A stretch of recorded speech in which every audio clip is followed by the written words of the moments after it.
میں جو بھی مضمون بیان کروں گا انشاءاللہ اس سے پہلے یہ مضمون بھی بہت ضروری ہے۔ جیسے میں ابھی آ رہا تھا تو آپ لوگ اٹھ رہے تھے، ہر آدمی کسی نہ کسی سٹیج پر وہ گھر کا بڑا ہوتا ہے، شہر کا بڑا ہوتا ہے، مقتدا ہوتا ہے، پیشوا ہوتا ہے۔ اگر باہر سے آنے والا یہ حسرت کرے اور تمنا کرے کہ لوگ میرے آگے کھڑے ہو جائیں، تو حدیث شریف میں آیا کہ یہ آدمی متکبر ہے۔ یہ آدمی کون ہے؟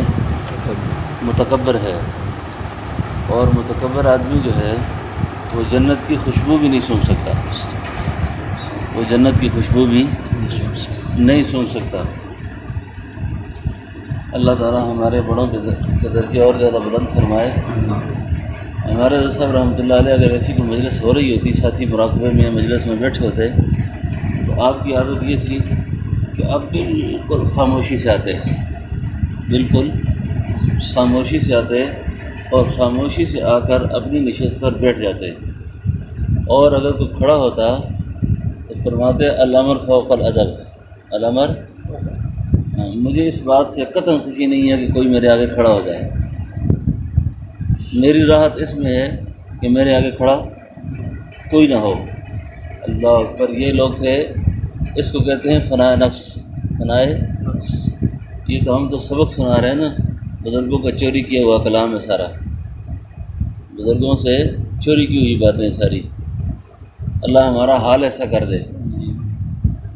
شریعت کی بڑی عجیب تعلیم ہے، رسول اللہ صلی اللہ علیہ وسلم نے بڑی عجیب تعلیم کو ارشاد فرمائی۔ مجلس والوں کو حکم دیا کہ آنے پہ کھڑے ہو جاؤ، مجلس والوں کو حکم دیا کوئی آ جائے اس کے آگے کھڑے ہو جاؤ، اس کو راستہ دو، جگہ دو، اس کو اکرام کرو۔ آنے والے کو یہ کہا کہ وہ دل میں ایسی کوئی حسرت نہ رکھے۔ کتنی خوبصورت بات ہے یہ، کتنی خوبصورت بات ہے یہ۔ بہرحال یہ تو ایک بات میں نے عرض کر دی۔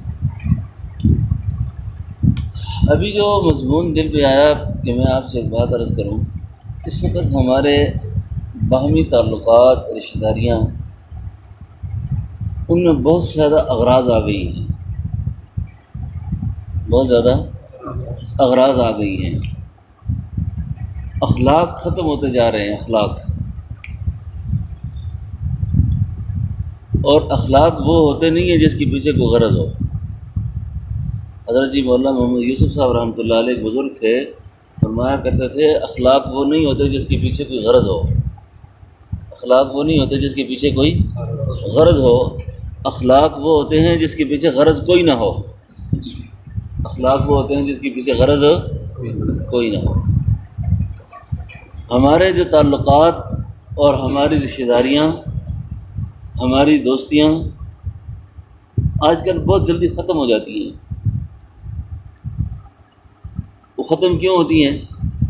ختم اس لیے ہوتی ہیں کہ کچھ نہ کچھ ہمارے دل میں کچھ چور چھپا ہوتا ہے۔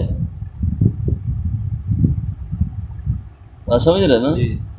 جب وہ چور چھپا ہوتا ہے تو جب وہ سمجھ جاتے ہیں کہ میرا مسئلہ حل نہیں ہو رہا، تعلقات ختم۔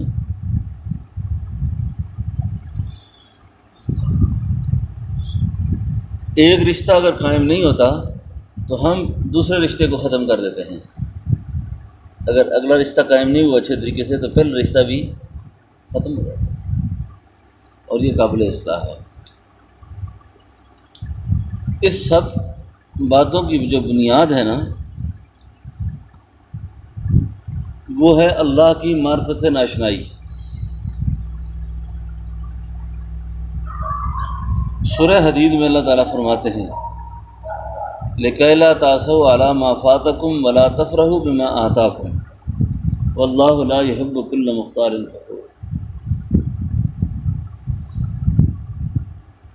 بزرگوں نے لکھا ہے کہ سب سے پہلا کام جو ہے نا، شعور میں آتے ہی وہ ہے اللہ کی معرفت کی پہچان حاصل کرنا، اللہ کو پہچاننا، اس کی جہد کرنا، اس کی کوشش کرنا اور اللہ کی حکمتوں کو سمجھ کر اس کے بعد زندگی گزارنا۔ یہ ہے بڑا باریک نکتہ ہے، لیکن ہے بڑا اہم ہے۔ اللہ کی معرفت کو سمجھ کر، پہچان کر، اس کی حکمتوں کے مطابق پھر ایک نقشہ زندگی کا اللہ نے طے کر کے بھیجا ہمیں۔ اس نقشے میں کسی جگہ کھائی بھی آ رہی ہے، کھڈا بھی آ رہا ہے، پہاڑ بھی آ رہے ہیں، مختلف حالات آ رہے ہیں۔ تو جب آپ کو پہچان نصیب ہو جائے گی نا، تو پہچان حاصل ہونے کے بعد آپ کی زندگی گزارنا آسان ہے۔ جب پہچان نہیں ہوگی نا، تو قدم قدم پہ آپ ڈگمگا جائیں گے، قدم قدم پر آپ کے فیصلے تبدیل ہونا شروع ہو جائیں گے، قدم قدم پر آپ کی سوچ کو شیطان یرغمال بنا لے گا۔ تو معرفت فرض ہے، معرفت فرض ہے، یعنی فرض وہ چیز ہے جو ناگزیر ہے، اس کے بغیر مسئلہ حل نہیں ہو سکتا۔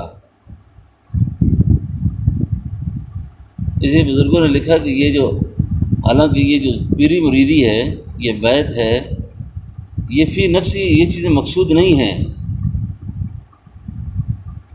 کئی لوگ کہتے ہیں نا بھائی اس کا ثبوت کہاں سے؟ بھائی ہم یہ نہیں کہتے کہ یہ اس طرح کا فرض ہے، شریعت کا حکم ہے کہ بس آپ نے بیت نہ کی تو آپ مسلمان نہیں بنیں گے۔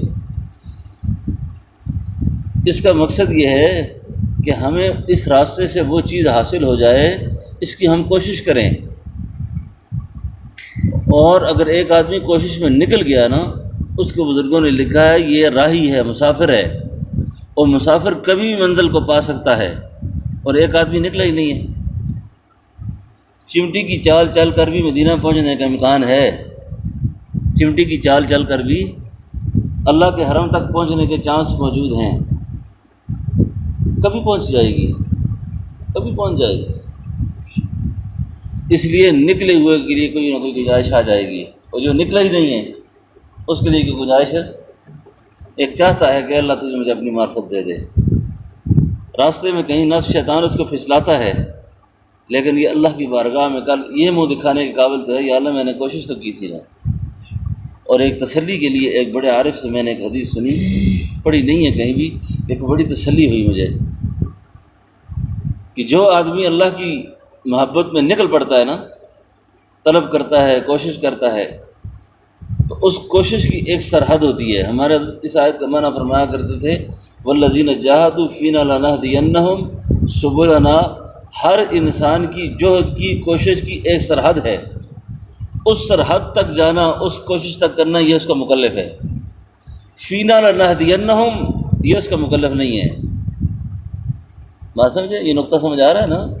فینا لنہدینہم اس کا کام نہیں ہے، فینا لنہدینہم اللہ کا کام ہے، اس کے لیے اللہ راہیں کیسے کھولتا ہے۔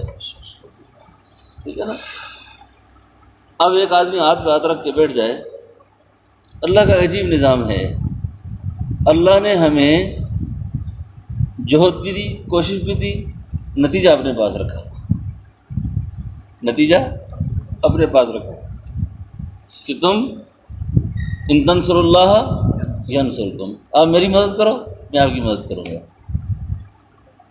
اب کوشش کی طرف لگا دیا، آپ لگے رہو، لیکن نتیجہ وہ میرے پاس ہے، نتیجہ میرے پاس ہے۔ اب معرفت کے کتنے کتنے حصہ کس کو کیا نصیب ہوگا۔ اب یہ بھی ایک مغالطہ آپ کا دور کر دوں، کئی لوگ کہتے ہیں نا کہ جی پتہ نہیں مجھے کب اس طرح بزرگوں کے حالات کتابوں میں پڑھے ہیں، میں اس طرح کیسے بنوں گا، اس مقام پر کیسے پہنچوں گا، اس مقام پر کیسے پہنچوں گا۔ یہ بھی ایک لو قسم کا خیال ہے، فضول قسم کی بات ہے۔ آپ کا حصہ ہے والذین جاہدوا، آپ اپنے ظرف کے مطابق ایک کوشش کریں گے، یہ نہیں ہے کہ آپ کوشش نہ کریں اور نتیجہ مانگیں اللہ سے۔ ہمارے حضرت فرمایا کرتے تھے جو کرے گا مجاہدہ پھر اس کو ہونا مشاہدہ، ایسا نہیں ہوگا۔ مجاہدہ کرے گا پھر اللہ اس کو مشاہدہ نصیب فرمائیں گے۔ اب معرفت جو ہے نا، یہ اس کا حصول فرض ہے۔ آپ کو 2 مثالوں سے بات سمجھانے کی کوشش کرتا ہوں۔ والذین جاہدوا، ایک آپ ایک کوشش کرتے ہیں، اس کوشش پہ آپ محنت لگے ہوئے ہیں کہ اللہ تو مجھے مل جائے، اے اللہ تو مجھے مل جائے، اے اللہ تو مجھے مل جائے، تیرے احکام کی تابعداری مجھ پہ آسان ہو جائے۔ آپ کو غم لگ گیا ہے، آپ فکر میں لگے ہوئے ہیں۔ اب ہمارے حضرت فینا لنہدینہم کا معنی کرتے تھے، پھر ہم ان کو کہیں گے یوں آؤ، یوں آؤ، یوں آؤ، ہر طرف سے ہم تمہارے لیے راہ کھول دیں گے، ہر طرف سے ہم تمہارے لیے راہ کھول دیں گے۔ اب یہ عقیدہ اور اس کی پہچان، اس کی معرفت کا حصول، یہ فرض ہے، فرض ہے۔ اب اگر اس آپ فرض کو نہیں سمجھیں گے نا تو آپ زندگی بھر پریشان رہیں گے، زندگی بھر پریشان رہیں گے۔ نہ آپ کو کوئی وظیفہ تسلی دے سکے گا، نہ آپ کو کوئی نماز تسلی دے سکے گی، نہ آپ کو کسی کی دوائی فائدہ دے سکے گی، کیونکہ اصل مسئلہ ہی خراب ہے آپ کا۔ دیکھیے نا، اللہ رب العالمین نے ہمیں ابہام میں نہیں رکھا مفتی صاحب کہ ابہام میں رکھا ہو۔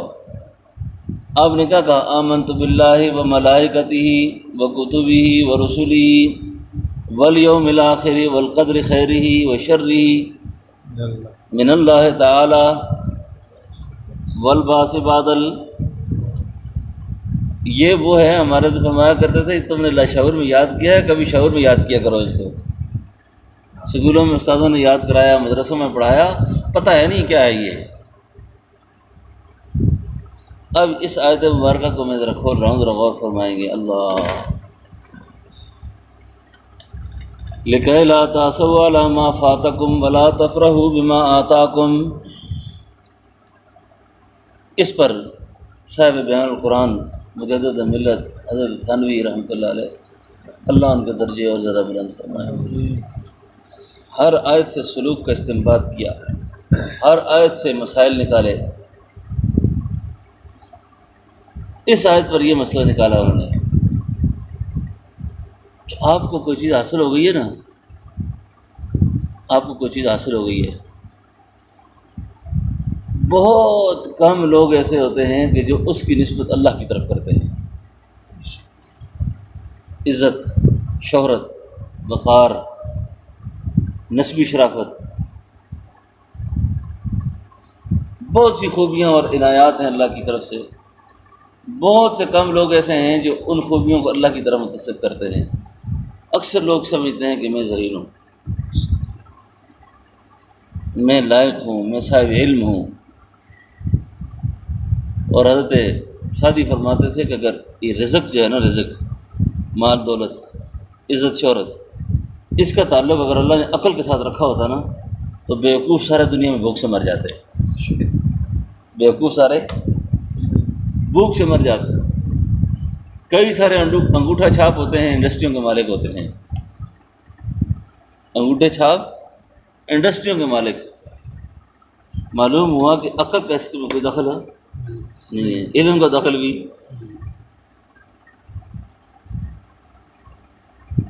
سمجھیں ذرا، لکھلا مل گئی کوئی چیز ہے، او جی میں تو بڑا باکمال آدمی ہوں، بادشاہ ہو۔ اصلاح یہ ہے، معرفت یہ ہے کہ ملنے پر اترائے نہیں، ملنے پر اترائے نہیں، جدائی پر حسرت نہ کرے،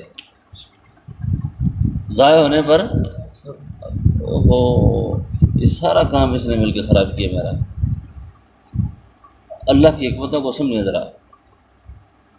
کئی بار ایسا ہوتا ہے کہ جس کام میں ہم خیر سمجھ رہے ہوتے ہیں لیکن اللہ کے علم میں وہ خیر نہیں ہوتی، اور میرے آپ کے حق میں یہ بہتر ہوتا ہے کہ ہم اس کو تسلیم کر لیں جو فیصلہ آیا ہے، جو نتیجہ آیا ہے اس پہ ہم اس کو تسلیم کر لیں۔ اب نتیجہ آنے پر ہم جھگڑالو ہو جاتے ہیں۔ اس لیے جس تقوی کی بنیاد پر اللہ تعالیٰ نجات فرمائیں گے نا، وہ صرف تقوی نہیں ہوگا، اس کے ساتھ صبر بھی ہوگا۔ اس کے ساتھ صبر بھی ہوگا، اور ایسا تقویٰ نہیں جب آپ پہلے سنیں تو پہلے لڑائی شڑائی کر کے اچھی خاصی مار کٹائی کر کے خاندان میں جدائیاں ڈال کے تقسیم کر کے اس کے بعد یہ صبر ہی رہا، اس کا کوئی فائدہ نہیں۔ اچھا اس کا کوئی فائدہ نہیں ہے۔ اب یہ اس عقیدے کی معرفت فرض ہے، یہ چیز اللہ ہمیں نصیب فرما دے۔ حضرت نے بڑا عجیب ایک قصہ لکھا، فرمایا کہ ایک آدمی کسی اللہ والے کے پاس اٹھتا بیٹھتا تھا، اس کو اللہ کی پہچان کے کچھ اجزاء نصیب تھے۔ ایک اللہ کی پہچان ہوتی ہے نا، یہ جملہ غور کیا آپ نے، کچھ اجزاء۔ اجزاء کا مطلب یہ تھا کہ پوری معرفت ابھی نصیب ہو، کچھ اس کے جز حاصل ہو گئے، جز، اور کچھ جز بھی اگر نصیب ہو جاتے ہیں نا تو یہ نشاندہی ہو جاتی ہے کہ اسی راستے سے باقی چیز ملے گی، اسی چیز راستے سے باقی سودا بھی یہیں سے ملے گا، یہ جز مل گیا ہے کل بھی یہیں ہوگا۔ اب فرمایا جی کہ ایک آدمی معرفت کر رہی ہے کہ مجھے اللہ ملے، مجھے اللہ ملے، اللہ نے اس کو ایک بیٹا بھی دیا، اور ایک آدمی اسی کا دوست ہے، اس کے ساتھ اٹھتا بیٹھتا ہے، لیکن اس کو نہ معرفت کی درک ہے نہ اس کا کوئی جز حاصل ہے، اس کو بھی اللہ نے ایک بیٹا دیا۔ ان دونوں کے بیٹے بیمار ہو گئے، دونوں کے بیٹوں کا ایک ہی علاج ہوا اور دونوں کے بیٹے مر گئے۔ اب ان دو دوستوں کے پاس لوگ آتے ہیں اور آ کر یہ کہتے ہیں اگر یہ تیرے بیٹے کا علاج ڈاکٹر اچھا کرتے تو یہ تیرا بیٹا بچ جاتا۔ یہ سارا جو ہے نا ڈاکٹروں کی غفلت سے ہوا ہے۔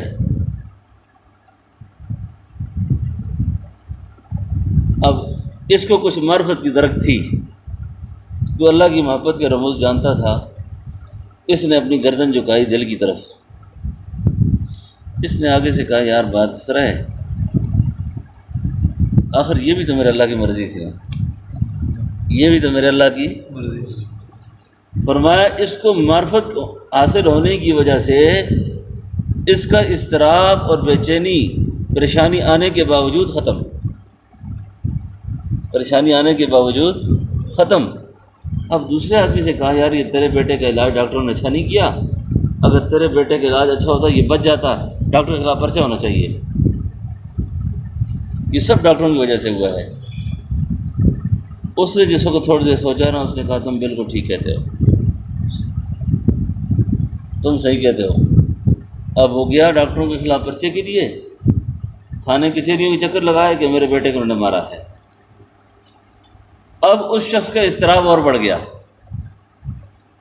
اس کا اضطراب اور بڑھ گیا۔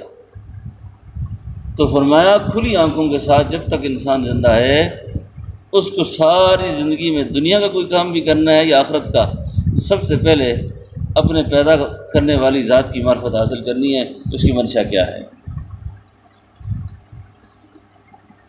اس وقت جو ہماری باہمی رشتوں کی رسیاں جو کمزور ہو رہی ہیں خاندانی طور پر بھی، احباب میں بھی، دوستوں میں بھی، میں اپنے اول شیخ جو تھے حضرت خواجہ محمد عرفان صاحب رحمۃ اللہ علیہ کے حالات پر ایک مضمون لکھا،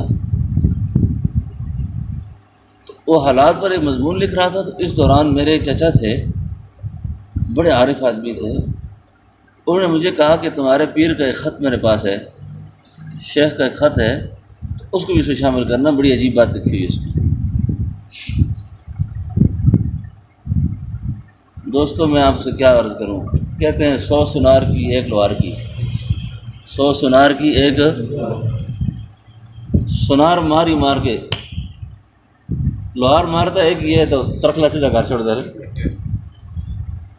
ایک ہی مارتا سیدھی کر دیتا ہے۔ دل سے جو بات نکلتی ہے وہ اثر رکھتی ہے، پر نہیں طاقت پرواز مگر رکھتی ہے۔ اس بات کے ساتھ پر نہیں ہوتے لیکن پرواز کی صلاحیت اس میں ہوتی ہے۔ ہمارے چاچا جو تھے وہ میرے شیخ کے، میرے حضرت کے دوستوں میں سے تھے۔ انہوں نے میرے چاچا سے کہا کہ آپ ایسا کریں نا، میرے بیٹے کا رشتہ کسی علمی خاندان میں کرا دیں۔ ہمارے چاچا نے کہا جی ٹھیک ہے۔ خیر وہ کسی ایسی جگہ رشتے کے لیے چلے گئے جو رشتہ مناسب نہیں تھا، جو رشتہ مناسب نہیں تھا، اور حضرت کو میرے چاچا جہاں پر لے کے گئے رشتے کے لیے، ان لوگوں نے بڑی نامناسب باتیں آگے سے کر دی جو ان کی شان کے مطابق ٹھیک نہیں تھی۔ اب ظاہر جو درمیان میں آدمی ہوتا ہے اس کو کافی فکر ہوتی ہے۔ اب چاچا فرماتے تھے کہ میں اتنا پریشان کہ اتنے بڑے بزرگ آدمی کو، اتنی بڑی مقدس شخصیت کو میں کس جاہل کے گھر لے کے چلا گیا کہ جن کو زندگی کے آداب کی بھی کوئی پتہ نہیں۔ خیر غلطی تو خیر مجھ سے ہو گئی، کہنے لگے کہ میں اسی صدمے سے دوچار ہوں کہ حضرت کو کیوں تکلیف دی، میں نے کیوں پریشان کیا، اور یہ لوگ ایسے ہی بس انہوں نے بڑی ان کا ادب نہیں کیا، رشتے کے حوالے سے آئے تھے تو بہتر تھا کہ کوئی اچھے طریقے سے یہ۔ اللہ اکبر۔ کہتے ہیں جی کہ میں اس کراچی سے واپس گاؤں میں پہنچا، اسی پریشانی میں ہوں، اسی صدمے میں ہوں کہ حضرت کو میری وجہ سے تکلیف ہوئی، لوگ بڑے بے ادب قسم کے تھے اور انہوں نے آپ کی عظمت کا اور پورے خیال نہیں رکھا، یہ اچھا نہیں ہوا، اور حضرت کا دل بھی مجھ سے بھی خفا ہوگا، پریشان۔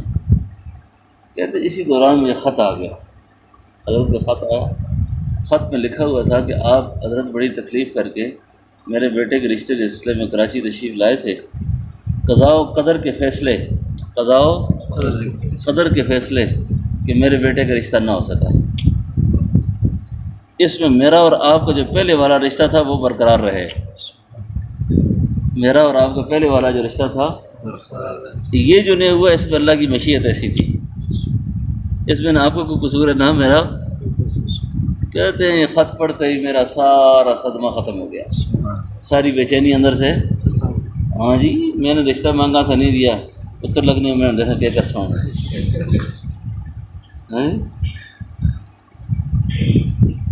دیکھو میں اب کیا کرتا ہوں تمہارے ساتھ۔ یہ جہالت کی باتیں ہے، یہ حماقت کی باتیں ہیں یہ۔ تو جو اللہ کے علم میں طے ہو گیا ہے اس پر ایمان لانا یہ ہم پہ فرض ہے، اس پہ ایمان لانا ہم پہ، تدبیر اچھی اختیار کرنی چاہیے، کوشش اچھے طریقے سے کرنی چاہیے کسی بھی کام میں، لیکن نتیجہ ہمارے پاس بیوقوفی کے فیصلے نہیں کرنے چاہیے، تدبیر اچھی اختیار کرے۔ اللہ نے انسان کو مجبور محض نہیں بنایا کہ یہ مجبور محض ہے بس ہر کام میں، تو نتیجہ اللہ پہ چھوڑ دے، نتیجہ اللہ پہ چھوڑ دے۔ تو یہ بھی ساری نبیوں کی محنت تھی۔ اچھا یہ تبلیغ والے جو بزرگ بیان کرتے ہیں تو آخر میں ایک بات کرتے ہیں، یہ سب نبیوں کی محنت تھی، نبیوں کی یہی محنت تھی، نبیوں کی۔ جہاں سے بھی آپ واپس آئیں گے نا آخر واپس آپ لا الہ الا اللہ پہ آتے ہیں، لا الہ الا اللہ پہ آتے ہیں، یہی ہے لا الہ الا اللہ، یہی ہے لا الہ الا اللہ، لا الہ الا اللہ۔ لا الہ کا مطلب یہی ہے میری مرضیاں، میرے ارادے، میرے جذبات، میری خواہشات، میرا سب کچھ اللہ کے تابع ہے، سب کچھ اللہ کے تابع ہے، جیسے وہ کرے، جیسے وہ چاہے، جیسے وہ چاہے۔ خواجہ غلام فرید کوٹ مٹھائی شریف والے کہا کرتے تھے، تو میرے دکھ وچ راضی، تو میرے دکھ وچ راضی تو میں سکھنوں چلے لاواں، تو میں سکھنوں، اور تو اگر مجھے پریشان رکھ کر خوش ہے تو میں اپنی خوشیوں کو آگ لگانے کو تیار ہوں، تو جو خوش ہے تو میں بھی خوش ہوں۔ بات سمجھو نا دوستو، معرفت سمجھو، اللہ پر گلہ نہ کرو کبھی بھی، اللہ پر گلہ نہ کرو، اللہ پہ شکوہ نہ کرو، اللہ تو نے ایسا کیوں کیا، ایسا کیوں کیا۔ ہمارے حضرت خواجہ عرفان صاحب رحمۃ اللہ علیہ ایک دفعہ مجھے فرمانے لگے یہ بہت پہلے کی بات کیا کرتے تھے حضرت فرمایا کرتے تھے ہمارے شیخ جب مدینہ پاک سے آئے تھے حضرت شیخ مولانا عبدالغفور مدنی رحمۃ اللہ علیہ، یہ کالا ڈھاکہ کے تھے جوزبا کے، تو بڑی عجیب شخصیت تھی۔ مدینہ طیبہ میں آپ کا قیام ہوا، آخر زندگی آپ نے مدینہ شریف میں گزاری۔ سیدنا عثمان رضی اللہ عنہ کی قدموں کی طرف آپ کا مزار ہے، قبر ہے آپ کی۔ مولانا عبدالغفور مدنی رحمۃ اللہ علیہ، حضرت مولانا عبدالغفور مدنی عباسی نقشبندی، صدر مدرس جامعہ امینیہ دلی، خلیفہ ارشد حضرت خواجہ فضل علی قریشی مسکین پوری رحمۃ اللہ علیہ، بہت بڑا آدمی گزرا ہے یہ۔ ان پر میں کبھی کبھی موج میں بیان کروں تو بڑا عجیب بیان ہوتا ہے ان کا بھی، بڑی شخصیت تھی وہ بھی۔ اللہ اکبر، اللہ کی معرفت کے سے پر لوگ گئے دنیا سے۔ حضرت فرمایا کرتے تھے کہ ہم کراچی ایئرپورٹ پر حضرت کے لیے کار لے کر گئے۔ اس زمانے میں کار نہیں تھی نا، کار نہیں تھی نا جی، تو کار ایک بڑی نایاب چیز تھی۔ کراچی میں 2 کاریں تھیں اس زمانے میں جب حضرت کار لے کر گئے تھے۔ حضرت فرمایا کرتے تھے اس وقت کراچی میں صرف 2 کاریں تھیں، ایک کوئی بڑا سیٹ تھا اس کے پاس تھی، اور ایک سیٹ سے کوئی رینٹ پہ لی ہوگی، کوئی طریقہ کیا ہوگا اس زمانے میں۔ تو حضرت کے احترام میں فرمایا ہم کار لے کر گئے ایئرپورٹ۔ تو حضرت اس دور میں بھی کار کا ذکر کبھی ایسا ہی کیا کرتے تھے، جب کہ ہر آدمی کو، ہم جیسے بیکاروں کے پاس بھی کاریں ہیں، ہم جیسے بیکاروں کے پاس بھی کاریں ہیں، اس زمانے میں فرمایا کرتے ہم کار لے کر گئے۔ اللہ اکبر، جب کار لے کر گئے تو حضرت کو کہتے میں نے گاڑی میں بٹھایا، ایئرپورٹ سے نکالا، بڑے خوش ہوئے بھی، کار آئی ہوئی ہے، بہت بڑی بات تھی نا کہ کار۔ کہتے اتنے خوش ہوئے، گاڑی میں جب تشریف فرما ہوئے تو میں نے ایسے پیچھے مڑ کے دیکھا، مجھے فرمانے لگے محمد عرفان میں آپ کو خلافت دینے آیا ہوں مدینہ سے۔ اس کے بعد ایک بات ارشاد فرمائی کہ اللہ پر شکوہ نہ کرنا، اللہ تجھے مستجاب الدعوات بنائیں گے۔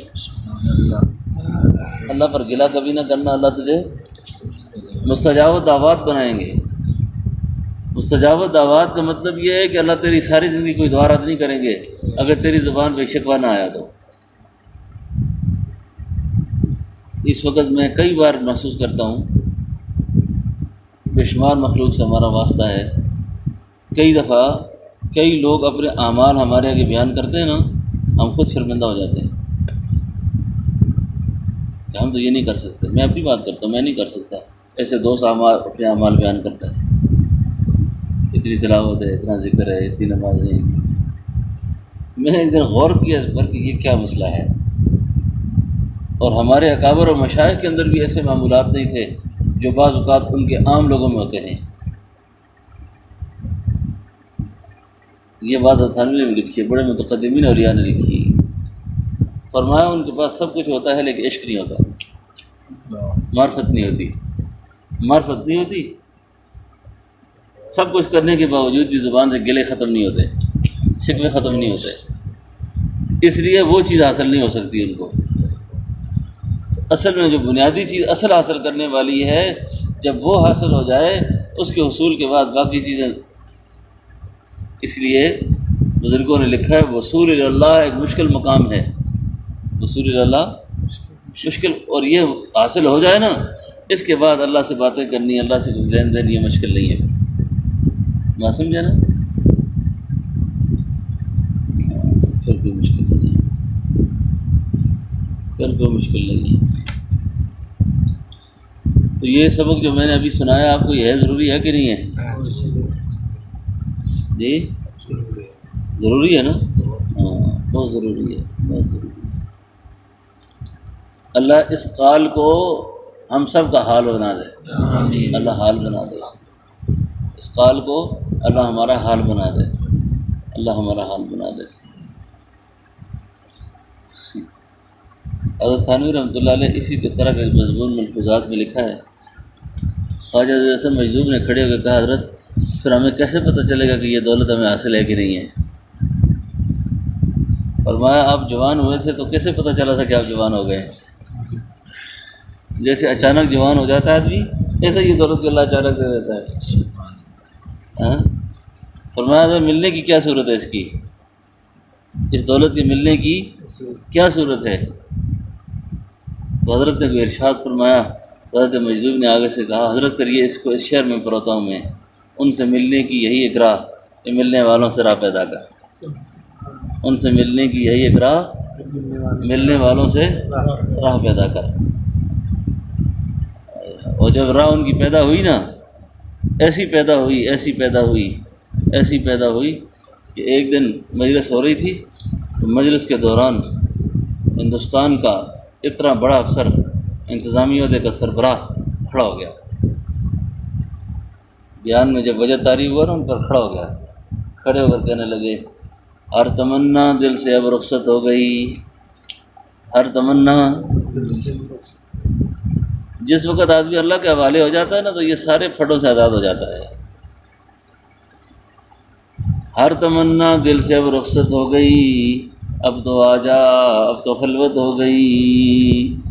ایک تم سے کیا محبت ہو گئی، ایک تم سے کیا محبت ہو گئی، ساری دنیا ہی سے نفرت ہو گئی. یا صحیح اس دل کی فطرت ہو گئی، لی فقیری بادشاہت ہو گئی. حضرت نے فرمایا اگر میرے پاس 1,00,000 روپیہ ہوتا نا تو آج میں تجھے شہر پر انعام دے دیتا، شہر پر انعام دیتا تجھے، شہر پر انعام دیتا. تو دوستو سارے باتوں کا ایک ہی خلاصہ ہے، چلے کٹتے ہیں جان سکتی ہے، ایک نقطے وچ گل مکتی ہے، ایک نقطے وچ گل مکتی ہے. ایک ہی نقطہ ہے جس پہ بات ختم ہوتی ہے، ایک ہی نقطہ ہے. سارے دکھوں کا علاج اللہ، سارے غموں کا علاج اللہ. فارسی میں کسی عارف نے کہا نا شاد باش اوئے شاباش ہوئے، ہمارے تو کہتے ہوئے شاباش ہوئے، شاد باش شاباش شاد باش اے عشق خوش سودائے ماں، اے طبیب جملہ علت ہائے ماں، اے میری ساری بیماریوں کے دوا اور علاج اللہ. شاد باش عشق خوش سودائے ماں، اے طبیب جملہ علت ہائے ماں، اے دوائے نخوت و ناموس ماں، اے تو افلاطون جالے نوس ماں. وہ کہنے لگے وہ جو بیماری اس وقت عشق کی مجھے لگ گئی ہے نا، جو اللہ کی محبت و معرفت کا سبق ہے، اس بیماری کا علاج جالینوس اور افلاطون کے نسخوں میں بھی نہیں ہے. سلطان بہو رحمۃ اللہ علیہ اسی کو پنجابی میں کہتے ہیں بھاویں سب جگ نال طبیباں بھریا ہویا آیا.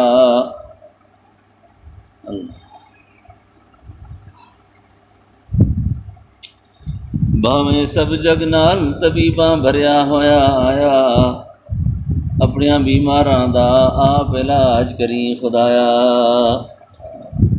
یا اللہ جو تیرے درد کے مریض ہیں ان کا بیماروں کا علاج ان دنیا کے ڈاکٹروں حکیموں کے پاس نہیں ہے. یا اللہ تو ہمارے درد کا، ہمارے عشق کا علاج خود ہی. اللہ رب العالمین ہم سب کو اپنی ذات کی کامل محبت نصیب فرمائے، کامل عشق نصیب فرمائے. اللہ اپنی رضا صحیح معنوں میں ہمیں نصیب فرمائے، اس وقت تک نہ بلائے. یہ دعا یاد رکھیں، امام الاولیاء حضرت لاہوری رحمۃ اللہ علیہ یہ ہمیشہ یہ دعا کیا کرتے تھے.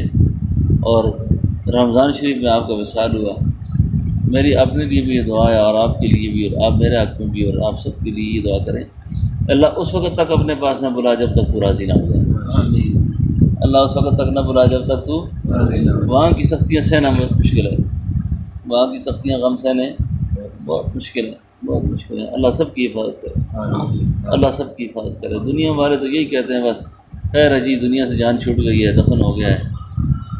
بہت مشکل حالات آتے ہیں، بہت مشکل. معرفت کے بغیر گئے تو بڑا نقصان ہو جائے گا. اللہ رب العالمین ہم سب کے سفر کو اللہ